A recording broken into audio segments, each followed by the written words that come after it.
We're back in session. Next on our agenda is Anthony Delegati, Legal Director, order for refunding in all portions of the Berkeley County Building Commission lease revenues.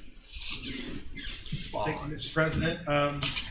This order in your packet is once again for refunding a bond council approved some time back. This is for the 2014 C bonds for to finance the 911 dispatch facilities. What this order does is gives Council President and Mr. Davis the authority to get all of this done with the Building Commission, where we will buy back the old bonds and the Building Commission will buy new ones, and we will have a lease agreement. The lease agreement, I don't know if it was in the packet, it's the same going forward as the prior ones.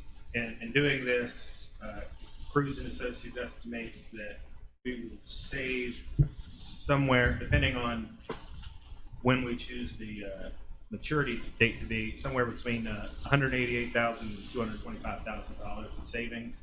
So the interest rates on those go from about 3.2% down to less than 2%, 1.77.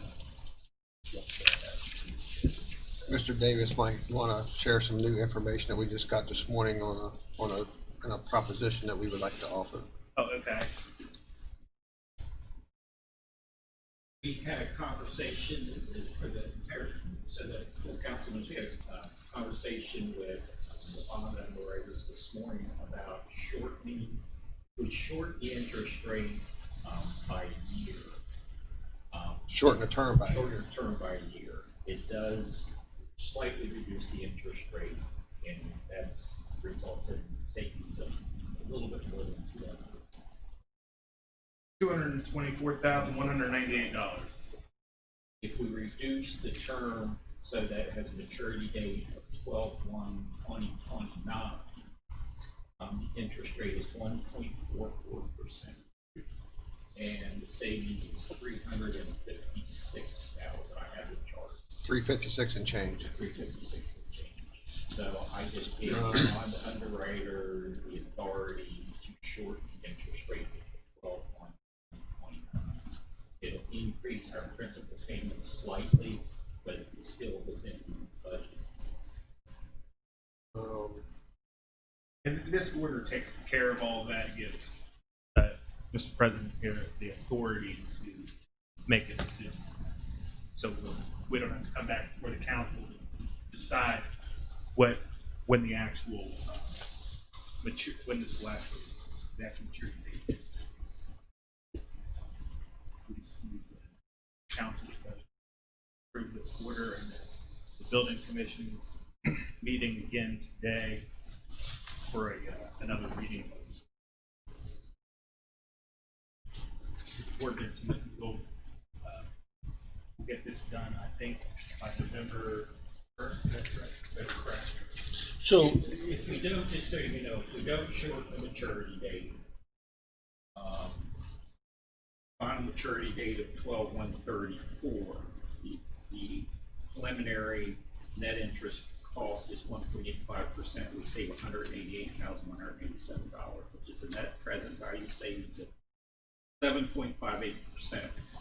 If we shorten the final maturity date to 12/1/33, which is only a year, the net interest cost is 1.77%. Net present savings is 8.26%. Total cash savings is $224,198.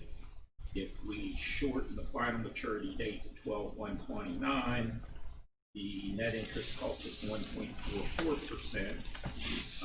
Net present savings would be 11.58%, and we save $356,630. And not only do we save $356,000 over the term of the bond, but so will Central Dispatch. Correct. So it's a win-win, and that's the way that I would like to do it. I don't know how you all feel about it, but I think it makes a great sense. I'm extremely excited about that. Matter of fact, I'm even more excited about all of the things that we've done to all of these loans over the past several years. We have we have set the bar so high within the last 5 years that I'm really excited to see what happens in the years to come, because everybody that campaigns says they're going to do a better job. And if they're going to do a better job, they're going to be getting money for free. Yeah. You know? It's unlikely that interest rates can go much lower.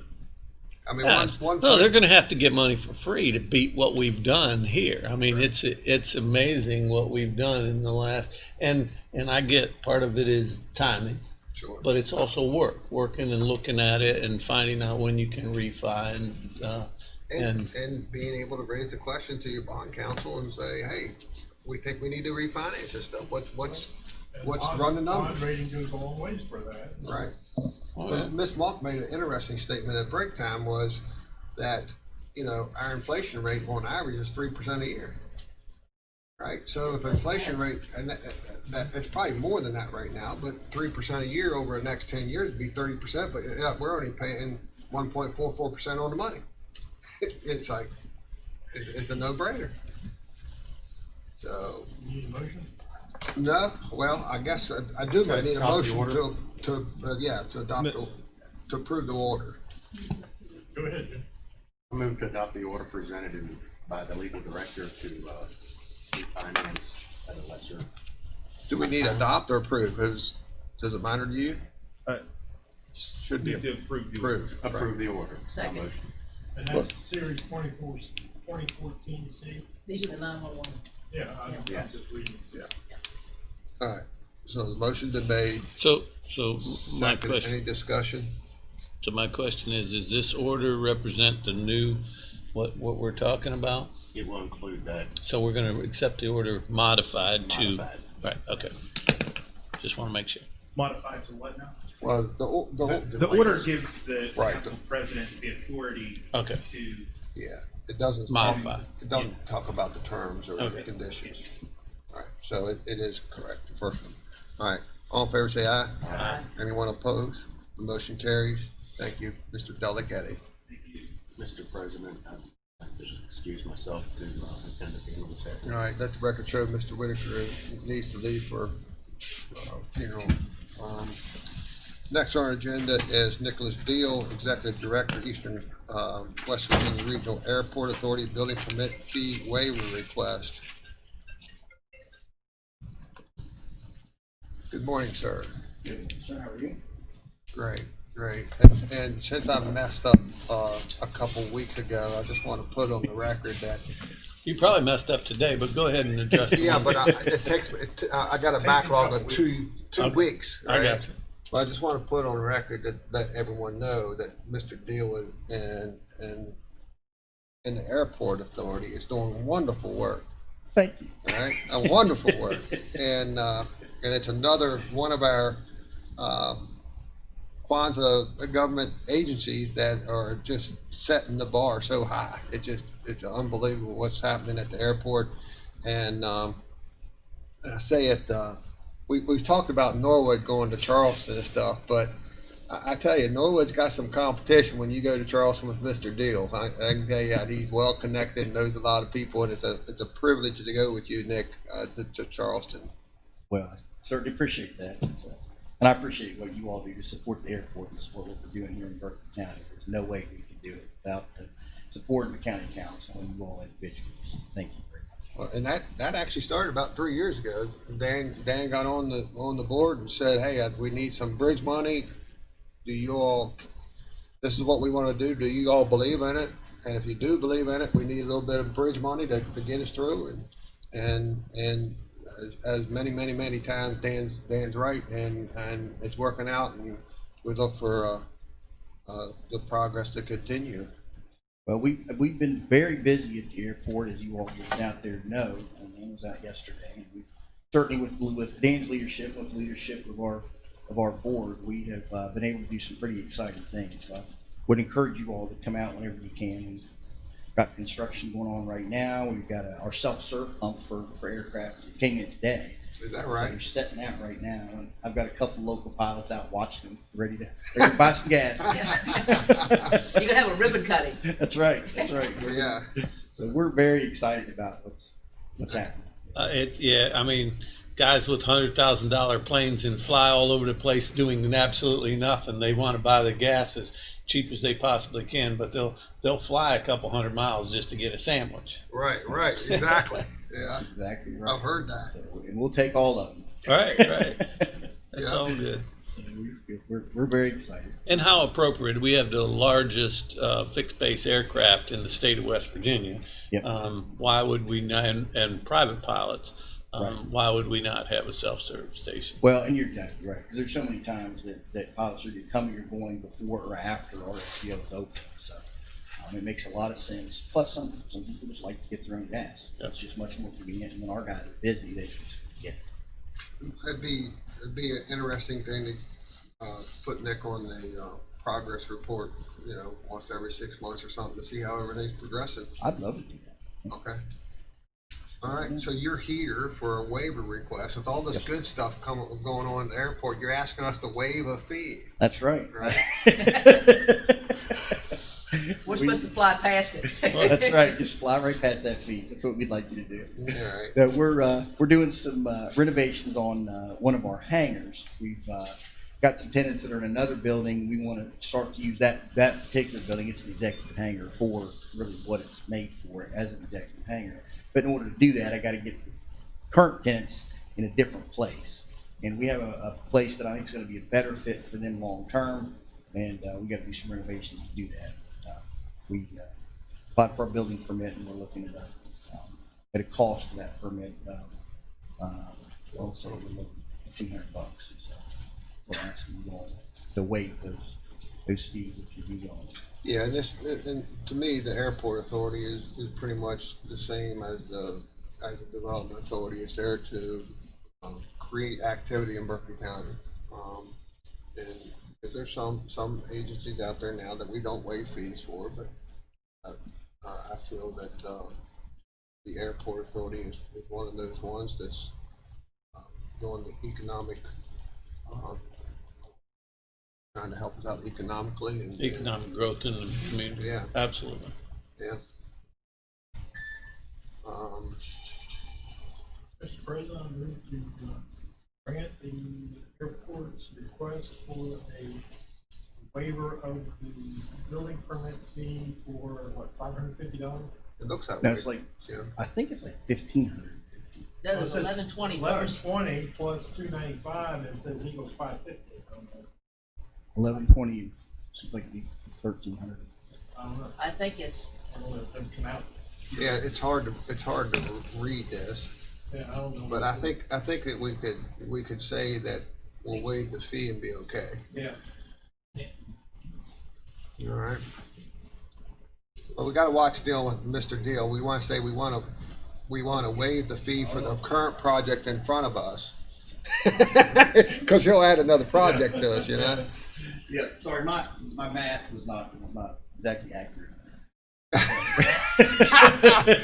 I'm So- off by a few $100.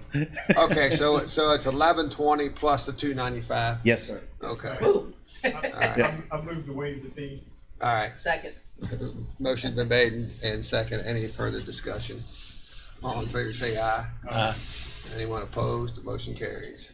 Thank you all very, very much. I All right, appreciate it. thank you. I won't never say anything about your math. You got Neil to check that for Thank you. me. Thanks. All right. Next on our agenda is I have Bill Kearns, Executive Director for Berkeley County, Morgan County Health Department, and we also have Eddie Gokenheier, Director of Homeland Security and Emergency Management. But I would also like to say in the audience, we have Brian Costello from the Ambulance Authority. We have Randy Lilly, Dr. Reedy. and Dr. Reedy. There, okay, all right. I'm actually going to defer the update to Dr. Reed to get to the council. He's involved more so than what I have with the COVID and the numbers and everything. Just want to let y'all know, 7 months down the road and we are still super, super busy, and with massive amount of numbers that we're getting into with Dr. Reed, I'll let you know here shortly. We are very short on staff. So the staff we have are very overworked, but they're still dedicated to the job. So that's my update. So I'll let Dr. Reed do the rest of it.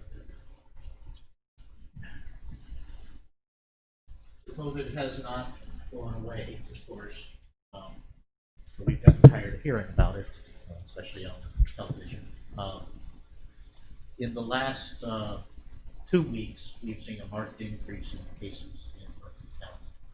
We were averaging 7 or 8 a day, new cases a day, which was about 40 to 50 new cases a week. And that was pretty consistent since May. I mean, it's amazing. In the last 2 weeks, we've gone up consistently over 10, now 15 or more, instead of 40 cases a week.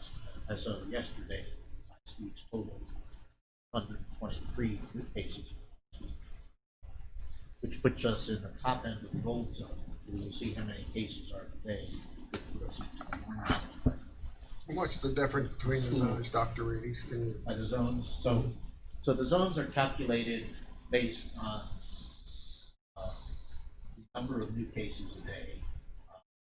The average of a week, because one day will be out, especially Sunday, you may not have quite as many data points come in. And then to compare counties by size, we can't compare a bigger county with a small county, so you do it by 100,000. So they look at per 100,000, how many average cases a day. So above 3 goes from green to yellow. Above 10 and above goes to gold.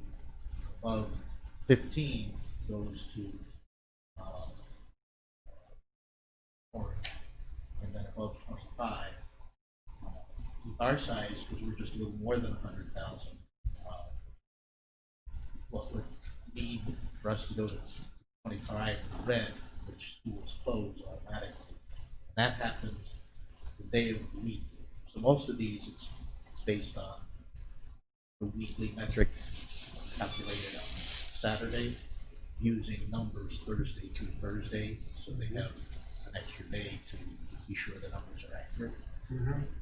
So today's the end of that calculation. For us to go into the red zone, we would have to have about 203. And the different zones from that you indicated or said earlier, I guess there's different precautions that go into place. Right.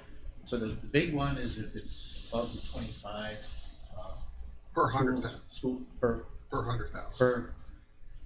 per day per 100,000. Right. Average per day per 100,000. And I think it's a good metric.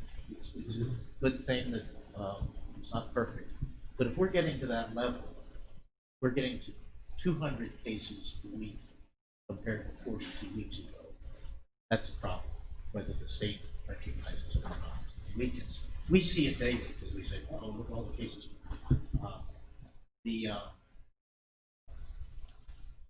And if you look at the stuff, it says, well, in this case, teams can still practice, but no one in the stands. This one you can't even have practice fishing with people outside. And this one you can't do anything. So that it's mostly looking at those aspects. I'm not going to get into the little fudge factor of how many positive tests are coming done. That's not really. It's important. It's important in deciding what to happen in schools, not schools. As far as how much disease you have, it's how many cases you see. But the biggest thing that happens in there from the non-school system is there's this little thing is that the health department with county leadership will decide what else should be done. That's something's changing. So when we were back on April 3rd, y'all remember that date? We had, I think, 70 cases that crisis statewide. Comparably, Monongalia County, Morgantown, Nell County, Charleston. Charleston's a bigger county, it's smaller, but they're both at the 200,000 200 cases per 100,000. They're worse than we are, but and they've had to take certain measures.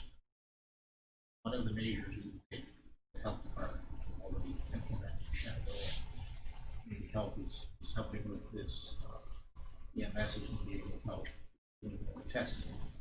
What that will do is actually find more cases, which is good, if you can then get those people isolated for 10 days so they're not spreading.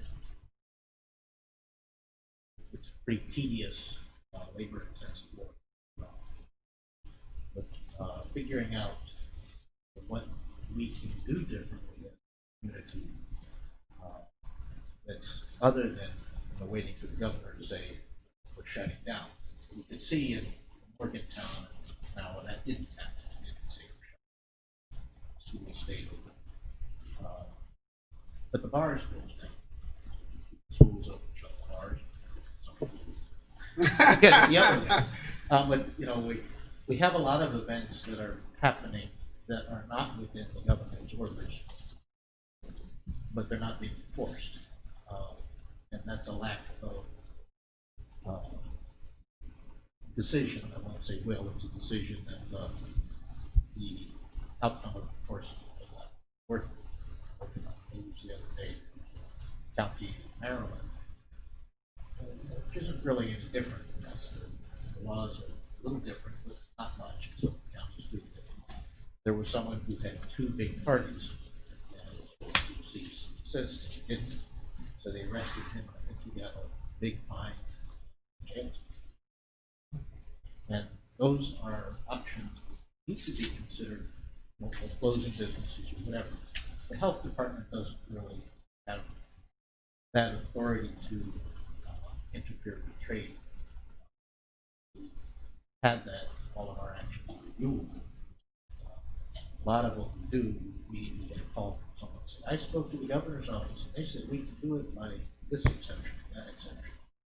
There are, as you've seen, you've walked around and seen situations. So this doesn't look really safe if someone in that group has the infection. We can't tell who has it.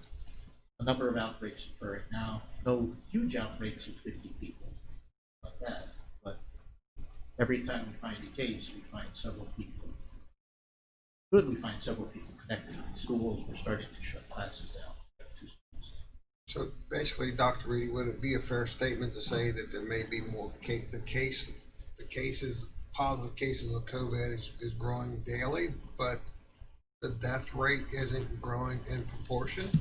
The death rate's not growing, and part of that's because many of the people getting infected are younger, healthy people, but they are then infecting others. The hospital, in my understanding, worked in Jefferson EMC yesterday. Hospital COVID deaths. We have seen. You say in Jefferson County? Well, they just happen to get that. They get that before that today. Okay. So it's, but it's the Berkeley Medical Center. Jefferson's not keeping COVID patients in Berkeley. Oh, okay. Just for consolidation of resources. But we did not have many deaths in the last 2.5 weeks. We've had several deaths. And, for the most part, it's people who are older. That includes everybody in this room. It's not 17-year-olds. Healthy. I thought you were just looking at us. No, Okay. no, I looked at You look at yeah, everybody behind. I do mask count. But it's, so it's not, you don't have to be in, on death's door like some nursing patients.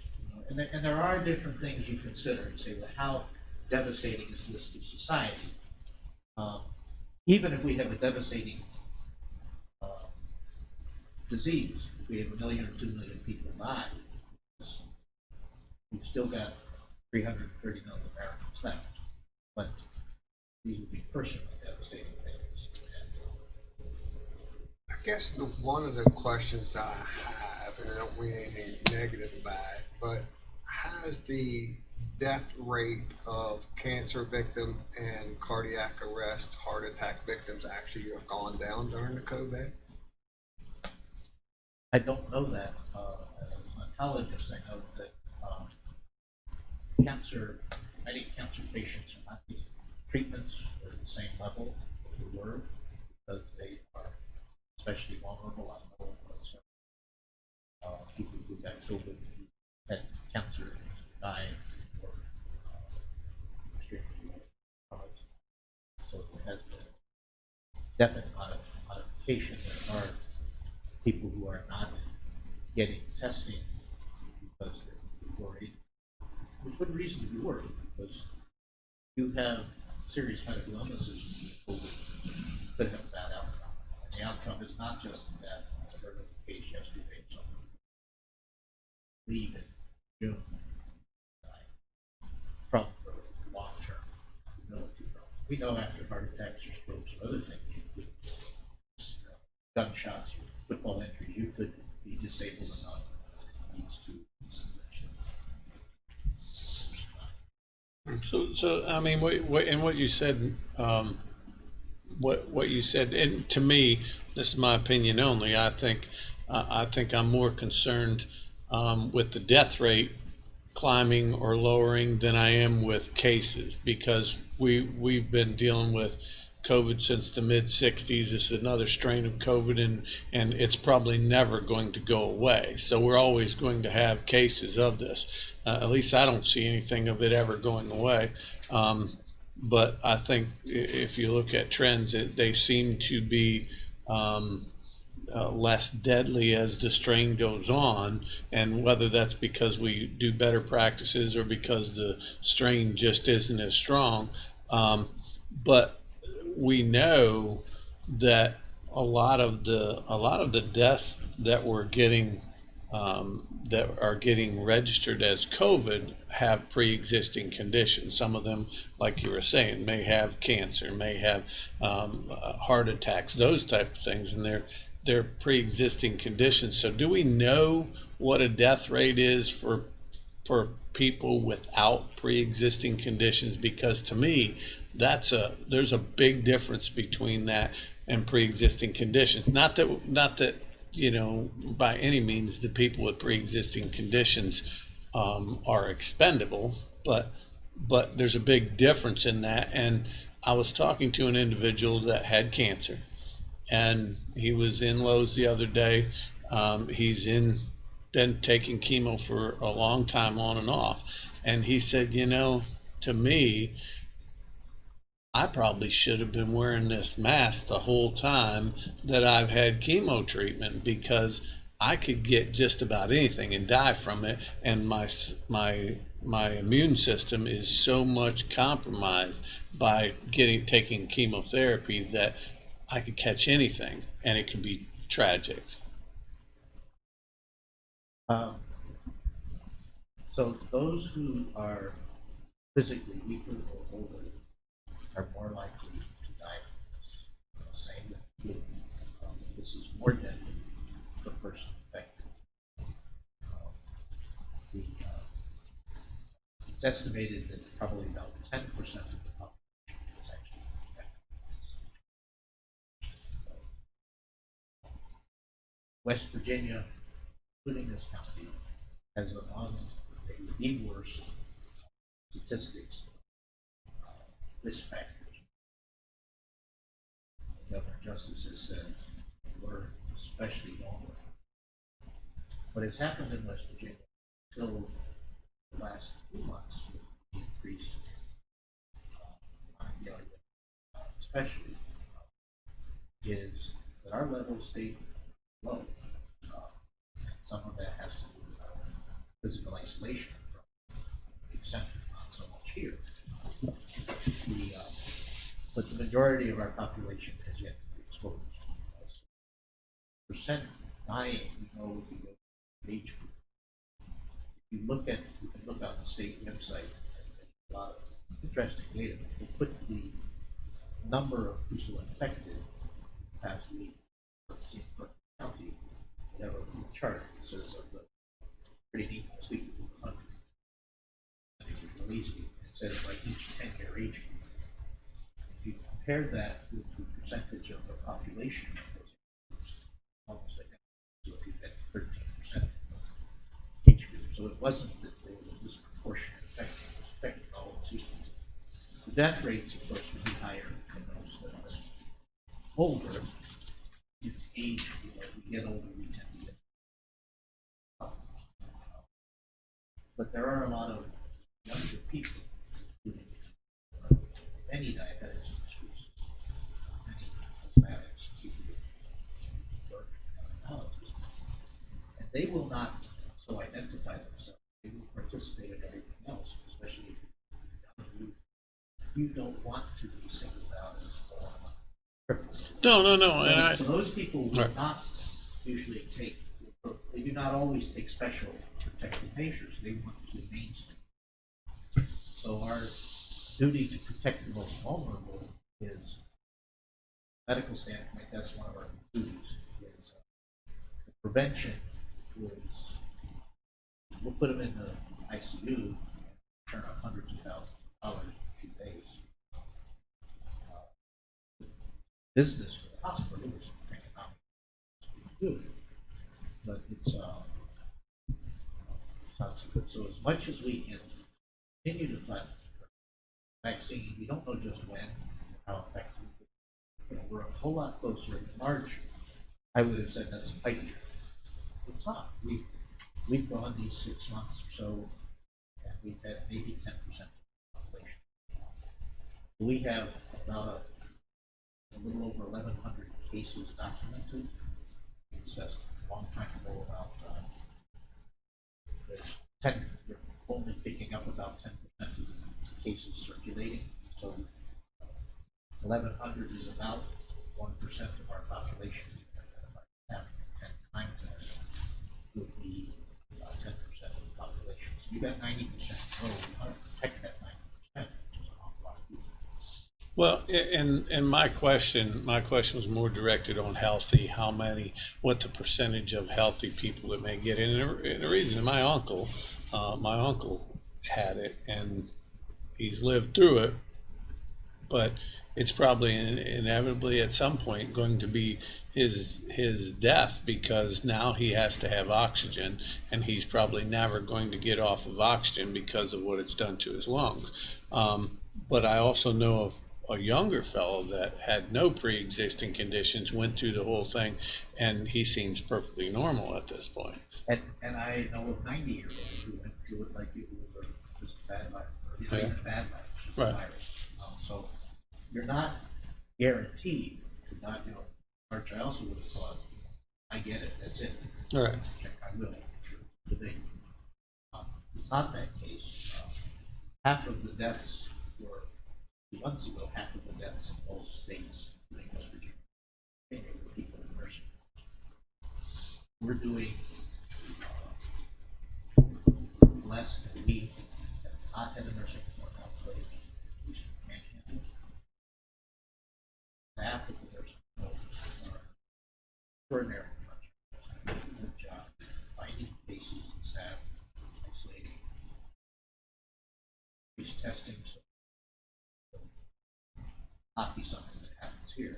In fact, it's something that we're seeing that around the state, because they are still having outbreaks in nursing homes and jail system. Jail remains one of my worries. There's a case here that pops up in the staff member. Concerned about that. So far, so good. Those can suddenly increase.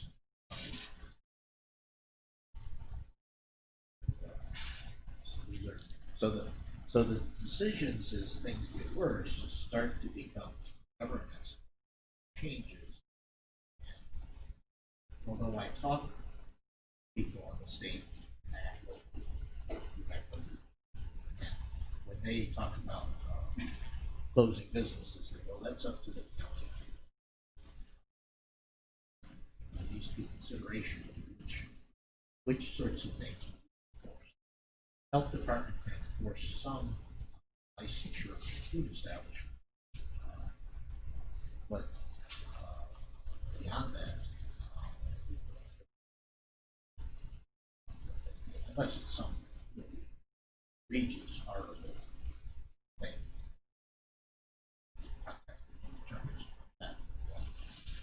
most part it's simply things. 6 months ago, we said this is a perfect churches, political events, are protected by these issues. Without getting it Right, But, right. you know, we're not going after that. But other things are not, for sure. Society is a society that's actually harmful. Gotta be made by the officials. So, and I don't want to seem like I'm being argumentative because I just want information. Right, I want, the, so if you were to grade our community on a letter grade, where would you put us at for personal hygiene of addressing this issue as a community? I mean, I understand we can always do better. There's nothing I've ever done personally in my life that I didn't think walking away I could have done a little bit better at. So I understand that totally. But how would you grade us for doing what we're supposed to do? So as a community, we're doing far better than we were, in that people do keep more social distance. Although any Facebook picture you have of an event show that people aren't following all the rules. Avoid large gatherings, because you never know. The more people you have in that gathering, the more likely it is who's infected. You may or may not know. We have people, every day we contact people who know they're infected and are out shopping. We call them at home and not there because they're out there to work. So, hard to believe, then there are others who don't even know, because up to 40% of people who have symptoms throughout. Even those of us who develop those, the first 2 days before we develop symptoms, we don't know that we're shedding virus. That makes this especially difficult. So if you look at large gatherings, automatically that's the least. Large gatherings with masks in the air is better because the ventilation improves things. And the masks improve if I happen to be shedding virus. If I have a mask, I protecting you a great deal. This is not protecting. This is protecting myself because this is an N95. Because coming in with a large number of people without masks, so that's so we've got our decent social distancing, 6 feet. Further the better. It's a decent sized room. It might exceed the capacity just slightly by some measure.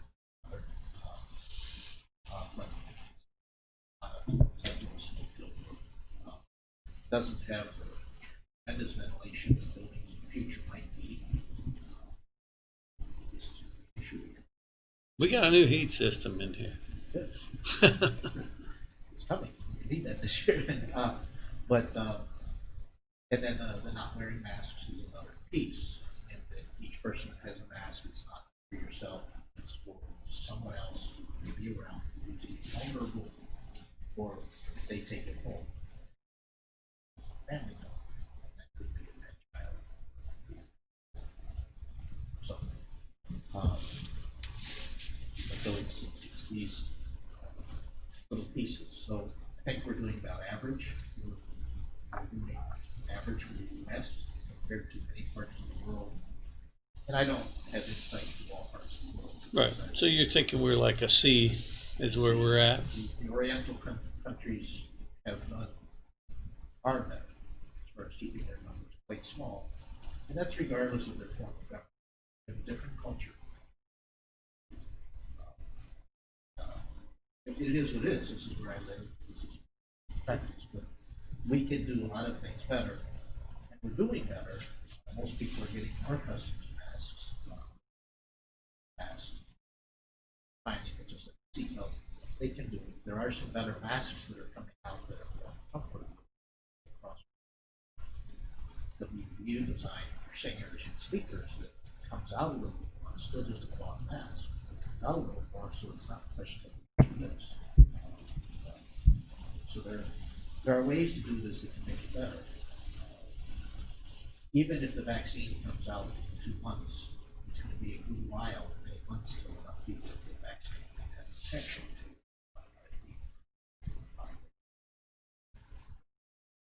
personal hope, well, professional hope, that's making a difference.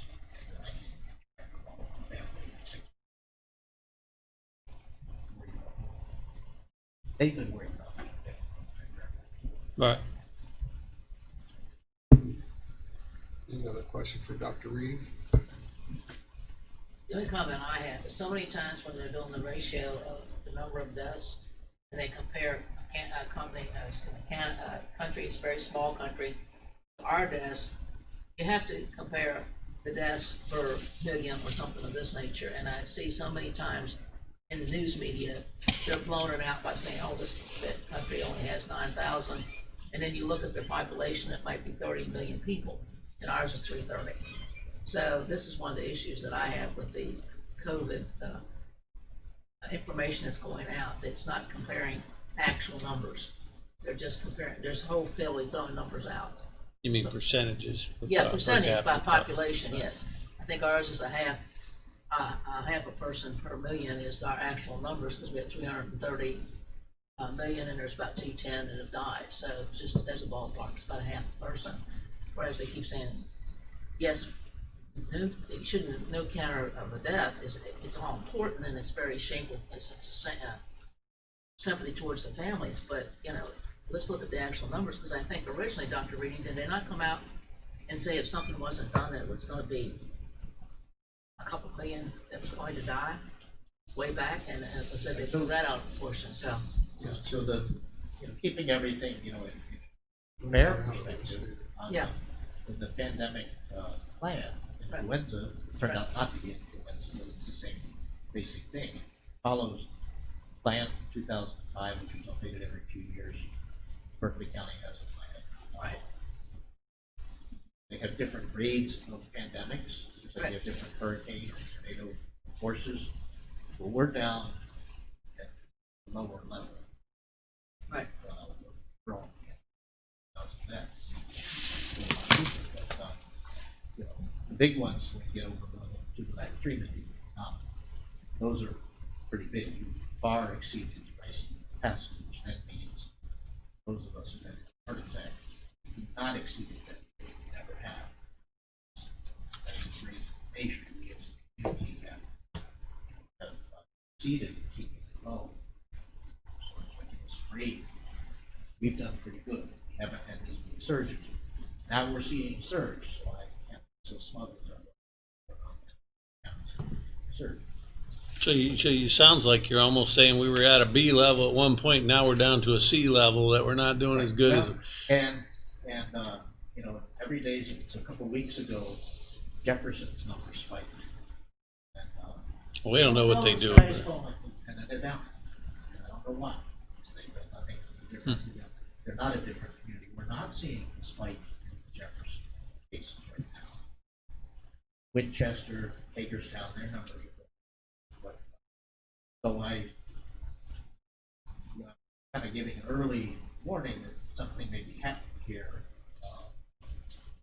Got to really watch this closely. Thinking about what we need to do different. Fortunately, we haven't had to do much for a long time. And I hope that's it. Several of us have talked about having another emergency operations meeting with managers. Talk to them. All right. Thank you. Thank you. Thank you. Thank you, Dr. Reed.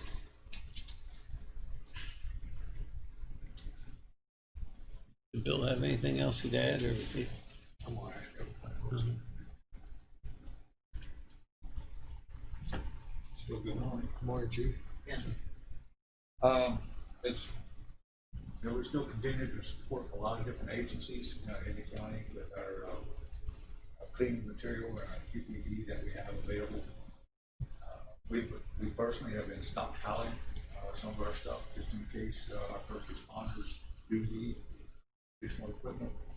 I've also asked Randy to look into getting quotes on a large amount of N95 masks for our top company in case we have either a reoccurrence or another major disaster of this sort, a year or two from now, that we will be much better prepared.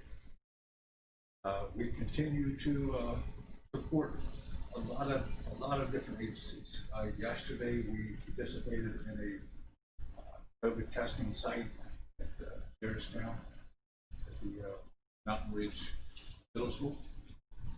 They tested 324 people yesterday evening. And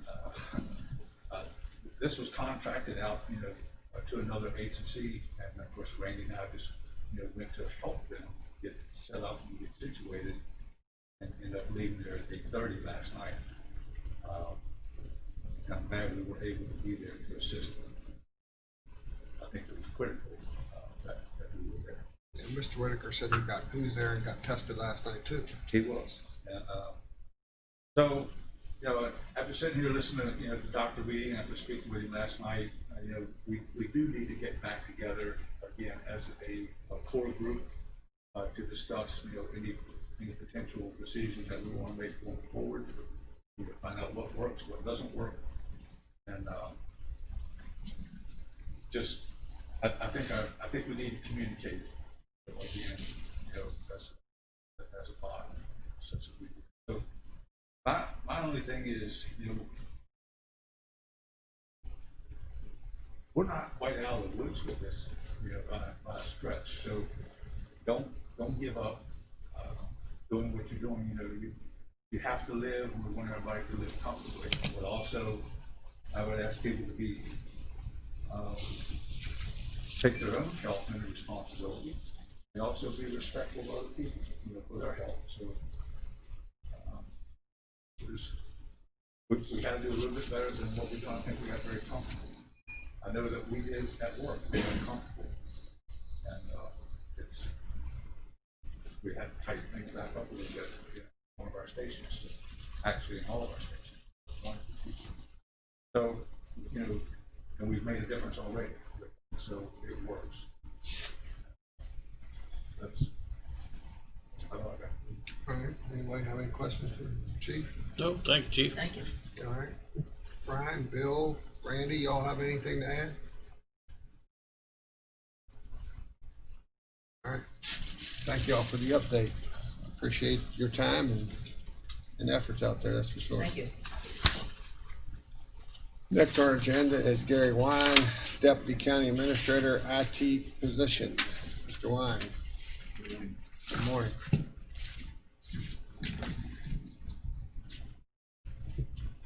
So it's actually a request, reinstatement of an old position that we riffed back in 2012.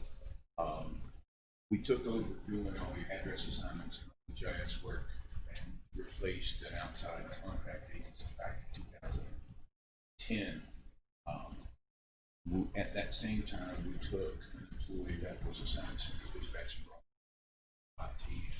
Again, doing all that we have done since. As you all know, and you've heard us speak, and you've heard the statistics about the growth and what's going on with assignments now, we're back to pre-2006 level. We've been there now well over a year. Crying wolf, this isn't a quick, hasty decision that I stand here and ask. We've just come to a point now where we find ourselves not only doing that, but doing more and more and more for outside agencies, as we discussed.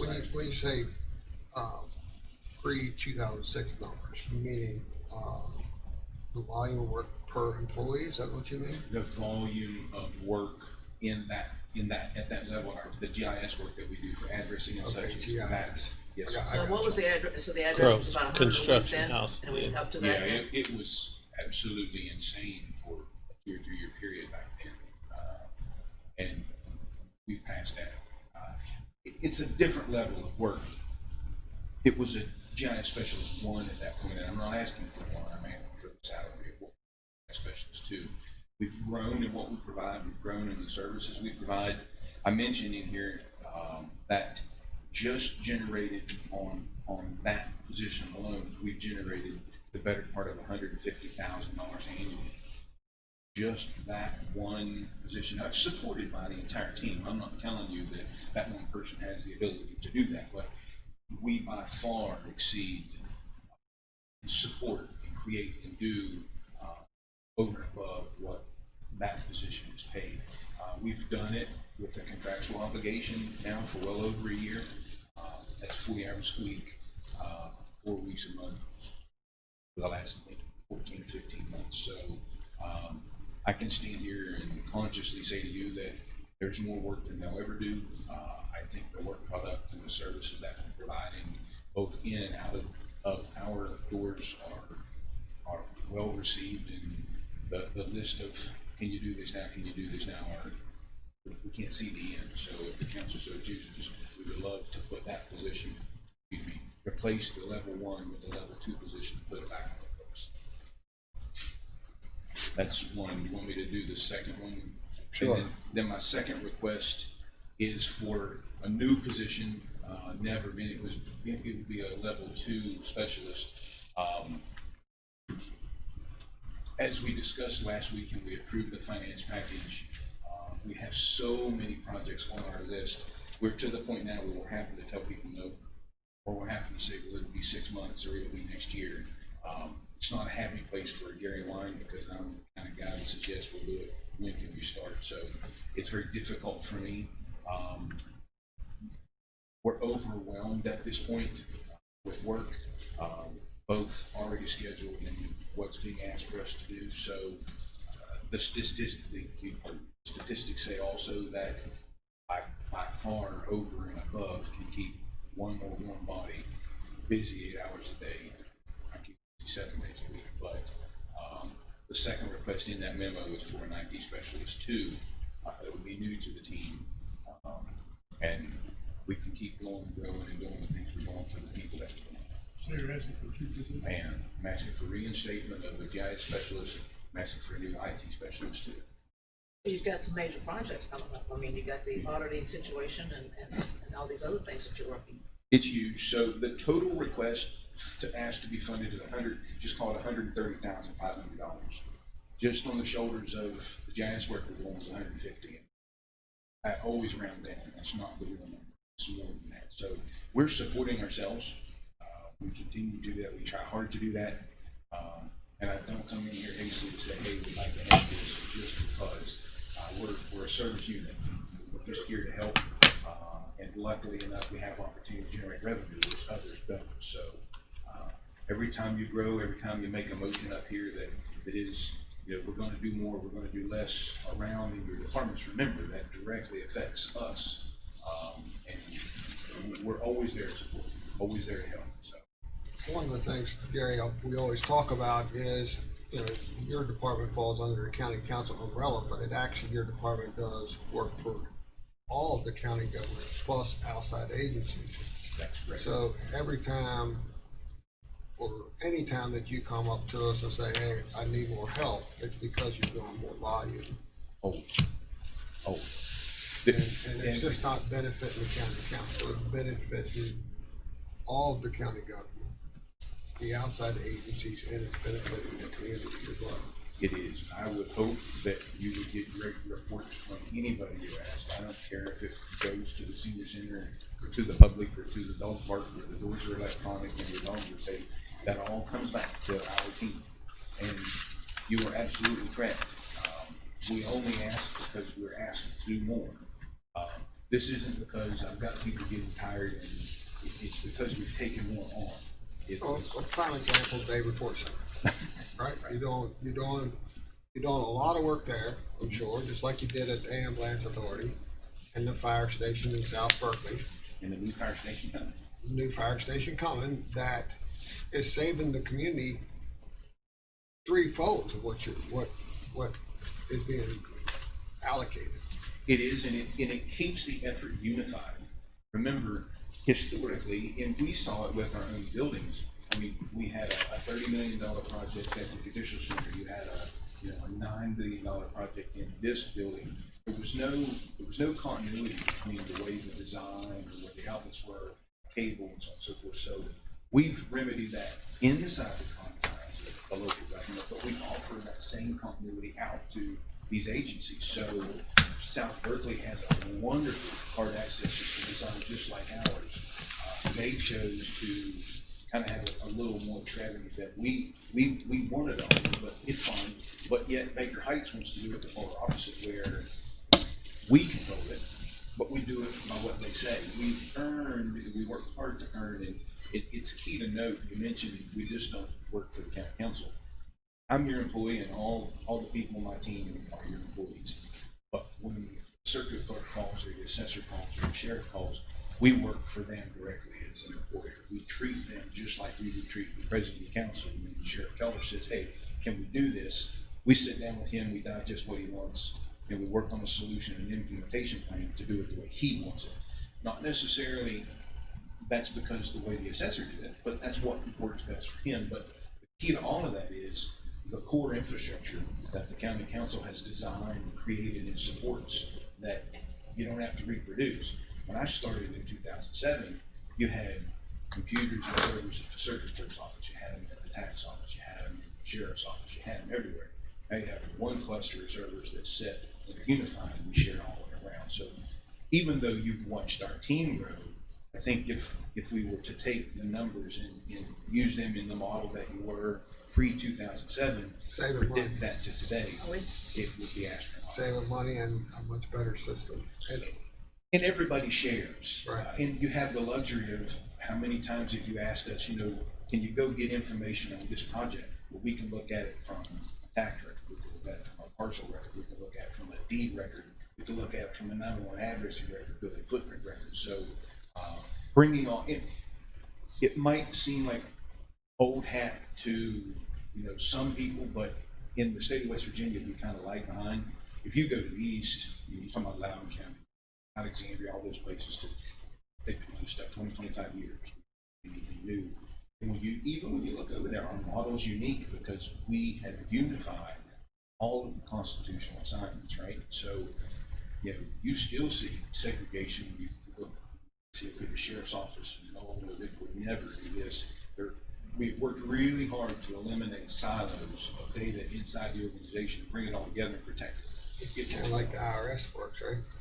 Yes. So you've said something 20 times that you're doing more for outside agencies. So I got to ask the question: how much more is your reimbursement this last year than it was in the previous year? Double. So we generated a lot last year. Okay. So full disclosure, so everyone understands, in your model where you would bill and that money would come back, that money would be earmarked to replace what you spent it on. We don't do it that way. We're blessed because Berkeley County's prosperous and Allen treats us very well. That money comes back in here, we use it to do stuff. So it may go out as a build service for labor that I'm asking you to give me money for. When it comes back, we may use it to buy new iPads. Oh, I know. We've done it. In the real world, the CFO would look at you and go, what are you doing? You built that out as labor, I'm gonna put that back in as labor. And I had this conversation with another department head the other day.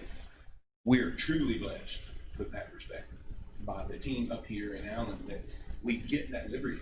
If I didn't have that liberty, we would have the team, we wouldn't have the tools to use the team with. So it goes both ways.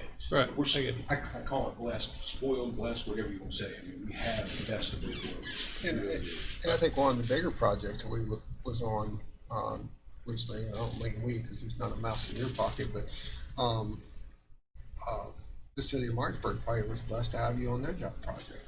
We worked with them and have a great relationship, and the growth to come, that's in our pipeline, is to complete the outfit and automate and upgrade their CAD and RMS environment and make them mobile in their apparatus and their Right. cars. We deal with the fire department ambulances now. We have a great working relationship on both sides, but when we do that, that was probably what it was a six-figure reduction in project costs for them to use what we do as what they were running. I'm not talking single six, I'm talking probably $300,000. So that's not done yet. That's in the pipeline. No different than 911 and law enforcement. When we're saving them $200,000-300,000, it's costing us nothing. Right? I mean, it's a total savings for their behalf. I mean, anything it's costing us, we're being reimbursed. Oh, there's no. But what I'm saying is, it's not transferring a financial liability from the city to the county, rather. It is not. It is not. Right. And that's to be said for even the outside agencies that are funded. I mean, let's just look at the transit authority. We're federally funded. Everything we do, every finger we lift, every effort we give to them, they pay in whole. So we aren't shifting the burden from local property taxes to subsidize what are federal supported agencies. No, sir, that everyone pays their share. Everyone. You ready for a motion? I am. In support of Gary's recommendation, and he and I talked about this, don't forget in the past 2 weeks, we've approved 2 pretty large capital expenditures, about $600,000 in Right. radios, which we now have possession of, and almost Software. $400,000 in financial software, which will take us a good part of a year. So, and that will not be anything we've ever done before here. And I concluded this just so when I stand back up here, I'm asked to come back up here in 6 months or a year. You're out to bid right now for 29 police cruisers. We pay approximately $13,000 per unit to outfit. We saw in the last round of purchase of 14, it took us almost 6 months to get them back. We've had 2 that have taken the better part of 6 months right now that we can't get back. That market is just as volatile as every other market. So we have 2 brand new, as you well know, the sheriff, 2 new canine vehicles. The sheriff was in possession of estimates for outfitting costs for those to be tuned at about $19,000 per car after purchase. We're running the numbers right now. We're going to outfit those 2. My team is going to do it as it is, just as a test bed to see if we can be functional and be cost effective. Parts alone, we have right around $10,000. It gives me a $9,000 window to install. Now, obviously, with my team size, I can't take them on 29 vehicles, and I'm not proposing to come here and say, hey, we need 9 or 10 people, but if we can manage it and do some contractual labor, we may very well be able to support that install, do it in a better timely manner, and end result is everybody, right? Product still gets bought, it still gets installed, but we're in control of the timeline. So there's some opportunity there. I'll let you know. Actually, Chase Weinger and myself will be doing those 2 on the weekends here in about a month, as soon as the parts you can see. But you know, even if out of that $9,000 I end up, let's just say 6, 3,000 times 30 cars, it's a whole lot of money. So, and the other piece to that is time. How fast can you get it done? There's a good pool of people in the area that, number one, are retired or do this or looking for side work, and if they're willing to work for us and manage them, best to have Baltimore Street as a place to work. So we could very well have 6 cars to a park. So we're going to try and see. Especially if you can't do a time frame. If if you're looking at a year turnaround for somebody and you can hire some part-time people to work for you for short term. That's exactly right. And do something like that, it makes total sense. But if I'm ready to make a motion to approve the request, unless you want to listen to Gary for another hour. No, I'm good. I've got a motion on the floor. I have a second. I got a second. All right. Motion, second. We're done talking. All in favor, say aye. Aye. Aye. Thank you. Anyone opposed? The motion passes. Let the record show Mr. Barnard is out of the room. Thank you. Thank you. Thank you, Gary. Yes, sir. Now, Mr. Davis, you know how Mr. Delier feels. We're 15 minutes behind, so make it short. I'll make it fast. In addition to starting the budget process for fiscal year 2021, actually 21-22, we're in the process of preparing for the audits for the 19-20 fiscal year. So We actually do audits. oh yeah. I mean, I've seen on social media all the time where we not need to transparent. figure a way out to get the county to do their audit. So all I'm you just, have to do is go to www.berkeley.wb.org and go to financial, and everything is there. thank you for Yes, putting sir. that out You're there. very That- welcome. yeah, I remember approving it every year. I just, We do. You thought he was pocketing that money, didn't you? I don't know. We actually received notification of 2 bids or 2 audits that are required. The first is the building commission audit. The requirements put out by the state auditor's office said we had to bid that for fiscal year 19-20 and 20-21.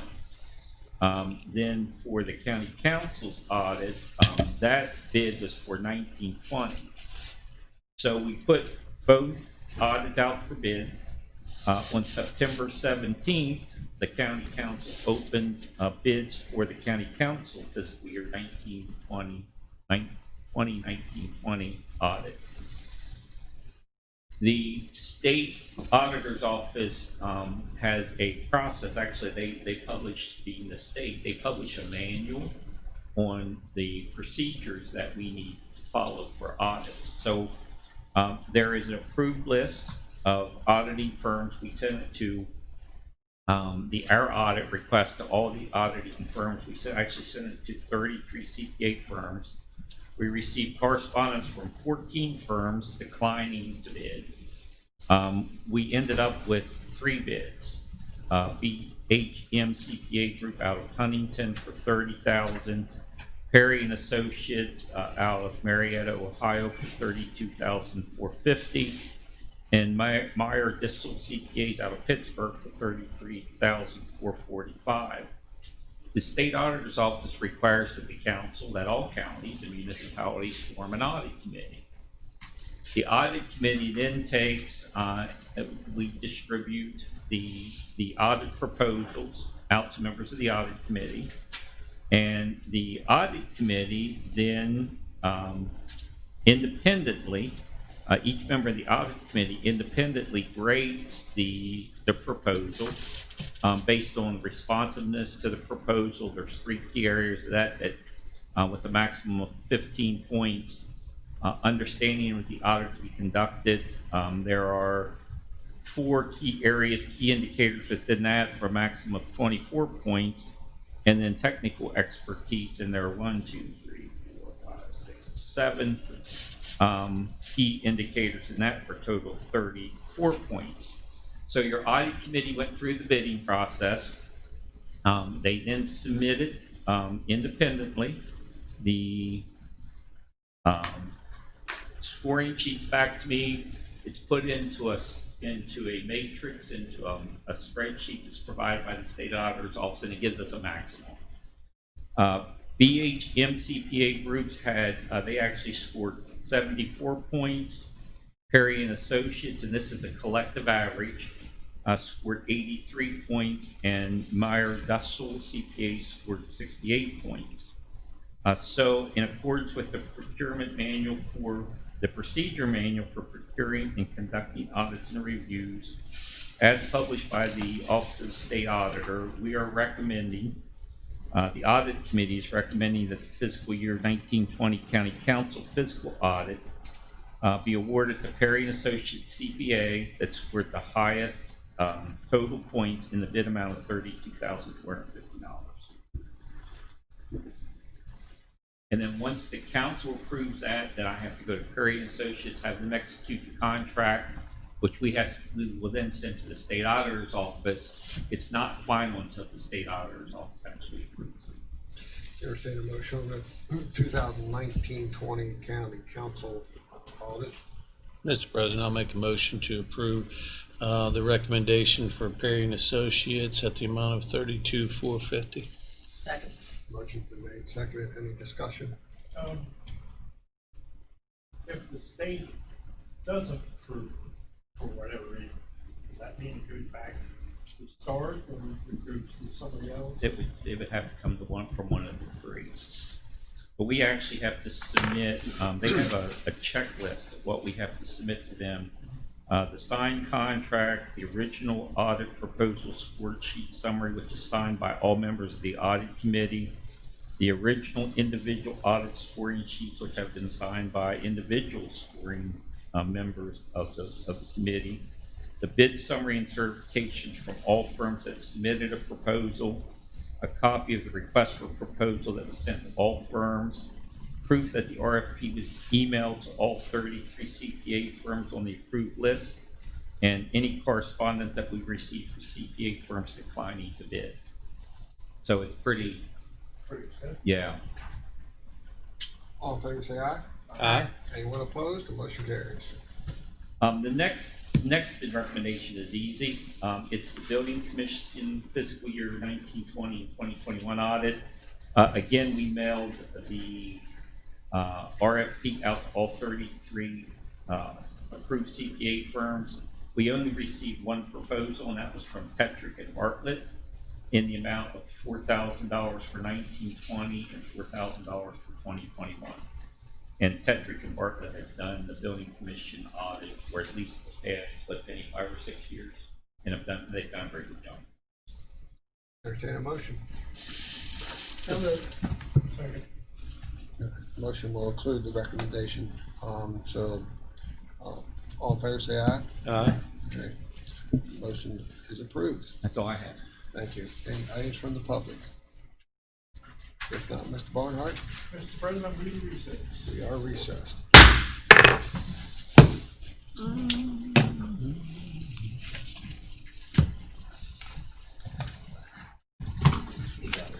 Yes, sir. One clarification. You made a comment earlier today when you were talking about the rehab, and there was a reference to a family facility or something.